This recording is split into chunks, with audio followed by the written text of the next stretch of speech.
You ask Tiger to solve. This deals with linear equations with one unknown. The final result is x equals -7/5. Let's solve it step by step.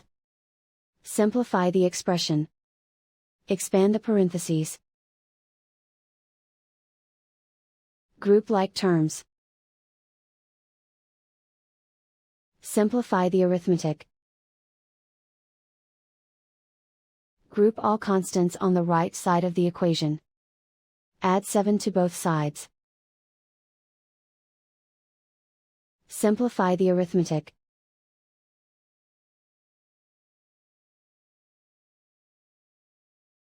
Isolate the x. Divide both sides by -5. Cancel out the negatives. Simplify the fraction.